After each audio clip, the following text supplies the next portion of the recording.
My name is Jess. I'm from Melbourne, Australia, as you can maybe tell from the accent. We gave birth at home in our bathroom, and yeah, I'm really looking forward to sharing a little bit of that story and our pregnancy journey because it was a little bit unique. hmm Awesome. Well, could you start with why you chose home birth and how that system works in Australia? Yes, so with home births in Australia, there are two main pathways you can go down. There's a program through the hospital which is called the MGP program, which is the midwifery group program, I believe it stands for. And it's relatively new, so I believe there's been quite a few studies that have shown really positive outcomes for both mother and baby that are born at home. So the hospitals have introduced this program through their system. It is really competitive to get into. So, for example, I was on a wait list for quite a long time before I was able to get into the program, which, anyway, I'll go into that later. The other pathway is private midwifery. So, you pay out of pocket to have a private midwife come to your home and have that continuity of care. But again, it's not through the hospital, so it's slightly different. I researched both pathways, but ultimately, at 35 weeks, the MGP program took me off the wait list and let me know that I was eligible and if I was still interested in having a home birth. So, getting that phone call was really exciting because it's something that I did really want, but I did up until 35 weeks just sort of decided, I will have a hospital birth, but I was a little bit afraid of, the interventions that would come from that. Yeah. And did your mother have a hospital birth? Yes, so I'm originally from Brazil, hmm and if you Google the countries with the highest rates of cesareans, Brazil is in the top. So yeah, Brazil has historically been one of the countries that have had the most cesareans. My mum had cesareans, my stepmother had cesareans, my cousin had cesareans. It's just the thing to do. You schedule your cesarean, and that's how babies are born. hmm At least in my circle, anyway. That's just what I grew up with. A lot of women just had cesareans. I really can't think of anyone at the top of my mind in my immediate family circle that had a natural birth. Wow. So when I had my natural birth, my stepmom and my mum were like, "What does it feel like?" They were like, "What's it like? Is it really intense?" So, yeah, women don't really know what birth feels like. But yeah, what was your question again? Well, what led you then to choosing home birth if Down you'd only been around the the medicalized? Cesare. Yeah. Yeah. I'd like to have a more deeper answer, but really, like, I've just watched some videos online hmm about home births. I found them really intimate, really special, and I just wanted to know a little bit more about them. My partner's very risk averse, so it was kind of tricky to get him on board. And if he wasn't on board, I probably wouldn't have done it because he works in the front line, so he just sees a lot more than I do. Um, but the more I researched it. I encouraged him to look into it as well. And when he was on board, I was just over the moon. And I read a book called Birth in Confidence or something like that. It's by hmm Rhea Dempsey. She's a doula, retired. I believe she's a retired midwife, and she just writes that how we are in the birth bypass era, how we avoid process of birthing our children and how sacred that is into your passage into motherhood, hmm to just avoid pain and really just re-engaging with what pain is and how purposeful what you feel during birth is. And it's not like pain that's like from an injury. It's very different kind. Yeah. So it's really just what we've been doing for hundreds and thousands of years. That's how women were meant to birth. So yeah, I think the more you go into this rabbit hole of what birth is like, the more you see how the hospital system, although it's so needed for a lot of a lot of pregnancies that are high risk, but for us who have a low risk pregnancy, I don't see why not. Why would we avoid birth? Yeah. Okay, so let's jump into it. I meet you like 5 days before you gave birth, or maybe Yeah, six. it was like It's definitely the week before I reckon I was almost, I think I was 40 weeks already. okay, Yeah. so let's talk about when you first found out you were accepted into the home birth program. Like, what were your Yes. feelings, thoughts, emotions? Because you were preparing just to give birth in the hospital and like settling for that. Yes. So, how did you Yeah. feel, and how did you realize that you need to take a different approach now? Yeah. So I was 35 weeks. So it felt really quite late into pregnancy Mhm. to be accepted into the home birth program. So I met our midwife at, yeah, 35 and a half weeks. So to have those change of plans was really a mentality shift as well, because I was actually interviewing doulas to have in the hospital with me to really advocate for us, because I really wanted to avoid interventions. And the hospital that we were going to have Vincent at, they have a pretty high intervention rate. So I really wanted a doula that could be that voice for us, because my partner, really, I wanted him to be with me, and I didn't want to have to, you know, be in labor and having to speak and all those things. So I was doing that. So then when we got the home birth program and I met our midwife, I chose to not have a doula. Just because the midwife we had was wonderful. Her philosophy about birth was very much aligned with what we had looked into. Her philosophy was really the mother and the body knows what to do, and she's there to support. So that's the kind of birth we really wanted. So when I found out, I cried on the phone. I was like, "You're joking? This is really happening." And my partner was asleep. I woke him up, and he was really happy because he knew how much this meant. So yeah, it was really just that mentality shift and preparing. We wanted a birth in a pool, a water birth. So we just had to, what do we need to do to have a home birth? So it was actually just like, oh, there's a lot to prepare for. So yeah, we did all the preparation leading up to it, and we had everything ready by 37 weeks. Um, and yeah, that's really how it happened. Okay, let's go into right before you give birth. You have like your last meeting because if you go past, was it 41 weeks they wanted to induce you? Or 41 42? and 5, you can no Okay. longer have a home birth. Okay. So you need to be in labor. Actually, you can have a home birth until 42 weeks, but you need to already be in labor, if you know what I mean. Okay. So And you I can't be had, 42 weeks and have no signs of labor. right. And I think we met like 2 days before that and Yeah, yeah. before you went into labor. So where was your mind when you had like all of that tension of like, am I gonna have my Yes. baby at home or not? Like how did you keep yourself just grounded? So, Janae, I came across your profile, and I don't know if it was just the algorithm. It was the night before I had, um, I don't like to call it false labor because it's all purposeful, but I had really strong contractions the night that I came across your page. So I came across your page and I saw one of your videos. I'm trying to remember which one it was. It was all about the mentality you need to have going into birth.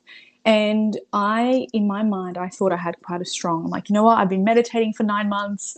I've been preparing. I feel really strong. But that night, after I saw your video, I got woken up at 3 a.m. with quite a strong surge. Good job, And good job. yes, and it woke me up. And you know how the fight, flight, or freeze response? Hmm. I froze. I froze and like, oh my God, this is it. Like, I'm not Yes. ready. Like, I can't be giving birth tonight. Like, I just went into panic mode. And I know, like, in the middle of the night, your thoughts are just so unhinged, but as opposed to the daytime. Especially when you're But pregnant. Yeah. yeah, and I just realized how my mentality going into labor had just completely gone out the window. Hmm. So that sort of panic led me to go back to your page, watch a bunch more of your videos, and like, I need to. I need to speak to this woman. So that's sort of how we came to speak, really. Yeah. And then, okay, so we met, you chose joyful, present, and intentional as your intentions for Yes. your birth. Yeah. Yeah. So let's dive into it when you realize, like, okay, this is actually happening, and all of those feelings, Yeah. emotions, I'm just gonna let you tell your story. Yeah. Do you mean like right when the birth started? Right when the birth started, yeah. Or any details that you Yeah. want to include before then too is fine. Yeah. I believe we met twice before I went into Hmm. labor. And we really worked through some of the, I guess, mental blocks that I didn't know were mental blocks, mainly to do with family things that had happened during my pregnancy. And I think I believe in the philosophy like of holistic health. Hmm. There's no such thing as compartmentalizing. If there's something in the back of your psyche that is not supposed to be, that it's going to come out in those moments of intense emotions. So, just the meditations we did were so profound. I remember I cried when when we did one of those meditations, and just really letting out some of the emotions that I didn't know were there. I think just really helped with leading up to birth. And the day that I went into labor, I had acupuncture done, and I told the acupuncturist that, hey, they're going to try and talk about inducing me in 2 days. I need this baby out before 2 days. So she was just this lovely lady. She did all my acupoints like extra firm. And then that night at it would have been around 9 p.m. I just felt like it was going to happen. I just Hmm. didn't know how quick it was going to happen. So I knew he was coming. I even did a very short video in the mirror saying farewell to my belly. I said, "You've served us so well. Like, thank you." I was thanking my belly, um, and I was saying farewell to being pregnant. So then I believe it would have been like 20 minutes later, my surge just started, and it wasn't like a subtle, slow beginning. It was just like, oh, okay, this is like period pain times 10. Um, and they were consistently like within 5 to 6 minutes apart. And so I texted my midwife and I said, hey, I've had contractions using their terms for about an hour, and they're about 5 minutes apart. And she said, you're doing amazing. Try to have some rest. Maybe try to sleep because it's going to be a long night. And I said, okay, great. Went into bed.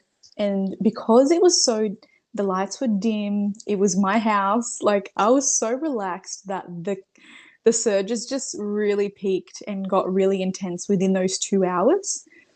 And then my partner came to bed and I said, you try to sleep. I'm going to go to the other room and really focus. Like, really just, I put my headphones in. I had the Joe Dispenza meditation, like, really, really narrowing in. I put the TENS machine on my back to alleviate the sensations. And I'd say What like was it? 30 A minutes. TENS machine? Have you heard of a TENS machine? No, what is that? Oh, People need to know. yeah.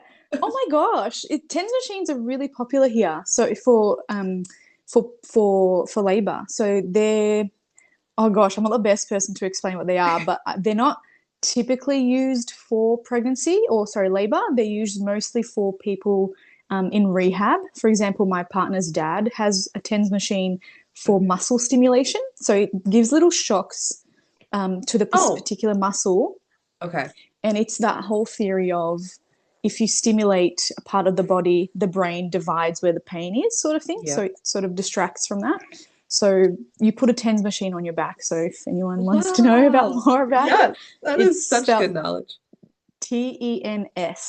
TENS machine. Yeah. Awesome. So I Okay. had a TENS machine on my back, and I reckon like 30 minutes in, they got so intense that I just like, this is just distracting now. I took my Hmm. headphones out, took my TENS machine off, and then I went to the bathroom.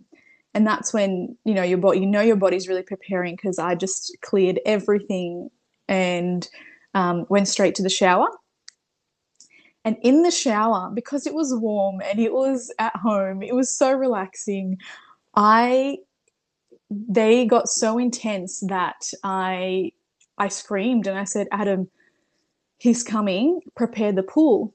Adam leaped out of bed. He started filling up the pool. He put the hose in there and he's trying to help me. And he just was so startled that he didn't know what to do.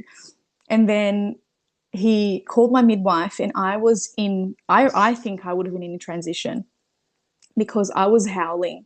Your cave woman comes out and you really just let it go. And this would have been around 1 a.m. Okay. I might have skipped like an hour there, but yeah, that was pretty much an hour in the shower. Still pretty our, quick. yeah, our water bill that month, because the pool was filling up as well. And then I tried to feel myself, and I could feel his head, like the Wow. very top of his head. And I said to Adam, I can feel him. He's coming now. And he called the midwife and said, she can feel him. She's pushing. And that's pretty much how the labor went. I started pushing within 3 hours of the contractions even starting. So I think I felt really empowered in that moment, that although they were so intense, my mentality was, I can do one more. Like, I can do one more. And although they're intense, you still get a break in between. So it's not like constantly you're in that intensity. Mhm. You get little breaks, which is beautiful, how the body was designed to, you know, um, give us those breaks and just take a breath and, really refocus. And I was constantly putting the shower on and off, and the hot water ran out. So I was under the cold water, but it still felt really nice, like on my back, because my body just got really hot as well. Um, but I guess to summarize, the midwives arrived about 20 minutes before he was born, It's correct. You which basically did I it alone. basically, but you're just so in the zone, like you don't notice your surroundings. Yeah. Adam, the house could have been on fire. I would have had no idea, because you're just so focused, so in the zone, that like your surroundings just don't exist. And I remember because in Australia we have, through the hospital program, you have to legally have two midwives on site. So it's always two, it's never one. And my primary midwife arrived after the secondary midwife. So the secondary midwife was there. I hadn't met her before. She was like, "Hi, sweetie, how are you?" And I'm like, "I can't talk." And she's like, "Do you want to make your way to the pool?" And I said, "I can't walk. His head Hmm. is right there." And then my primary midwife arrived shortly after. She asked me to get out of the shower. They were measuring his heartbeat and heart rate. They let me know that his heart rate had dropped, and that I really needed to get him out.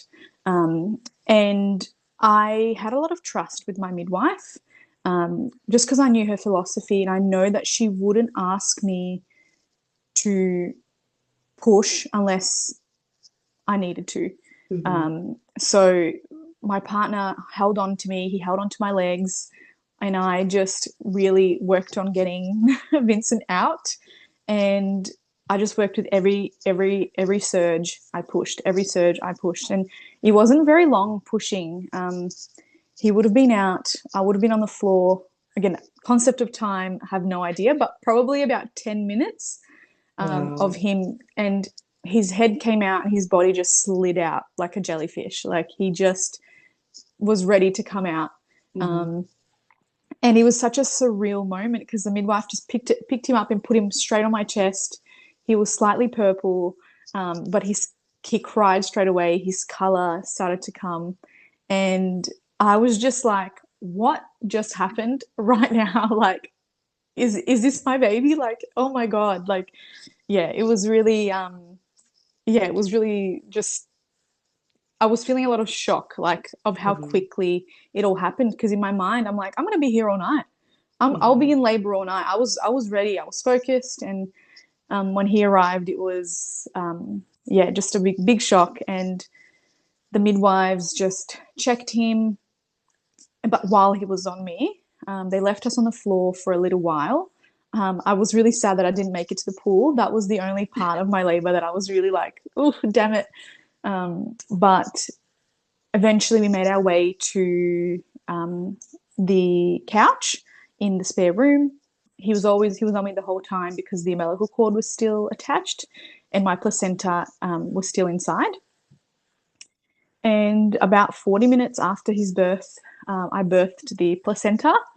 And again, it's just like labor. I saw my belly contracting, like my belly was moving to push the placenta out. And I was like, whoa, this is crazy.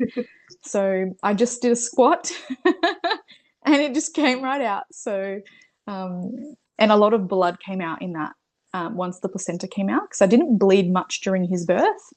The blood would have just been with the placenta. Mm. So, yeah, and then once the placenta was out, the cord was white, just like I wanted in my birth plan. And Adam, my partner, got to cut the cord, which was really special. He's Yeah. someone who doesn't like blood, like in general. He gets a bit queasy with that, with blood, with all things. But yeah, he loved that moment that he had with Vincent. Um, and that's pretty much it in terms of the birth. Obviously, there were other things that happened. I'm not sure if you want me to get into that.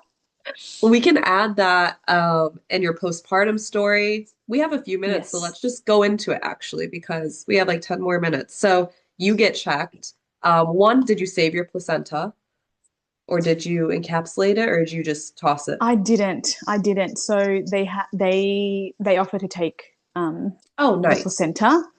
So because it's here, it's illegal to throw away the placenta because it's human part. Yeah. So we didn't actually really know what to do with it. Our freezer was full of food for postpartum.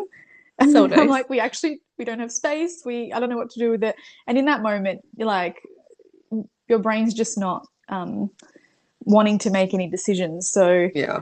they took our placenta, and I guess while I was on the couch, the midwife wanted to see how everything looked down there, just to make sure Hmm. everything was okay. And just because he arrived so quickly, there was not enough time for stretching. Hmm. Um, and yeah, I did have a little bit of tearing, a little bit, no, quite a lot of tearing. I was like, you're um, really talking it down yeah, right just a tiny bit, just a scratch. now. Um, But in the moment, no, like when you were giving birth, you weren't aware that that was happening.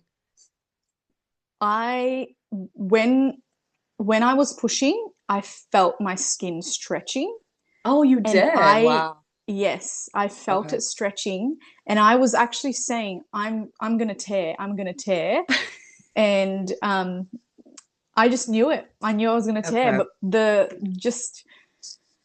it just wasn't enough time.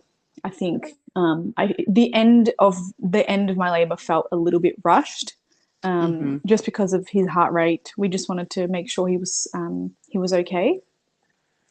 And yeah, he I ended up tearing, and I had to go to again, it was an option of to go into the hospital to ensure that I don't know if you measure it by level one, level two, three, and four.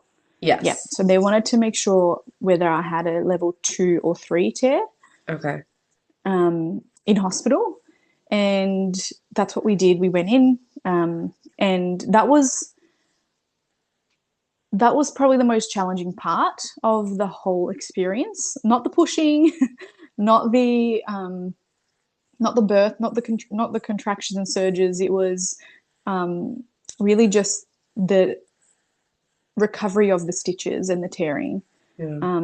Because if it, I think if it wasn't for that, my recovery would have been a lot smoother. But again, I can't complain. It was still a really special birth. Yeah, and you got, your home birth, which is the craziest part God, because you weren't planning on it God. for so long. Um, Yes, I yeah. do want to ask you like the final question. What's the most powerful tip or advice you recommend to other women before they give birth? To really do your research.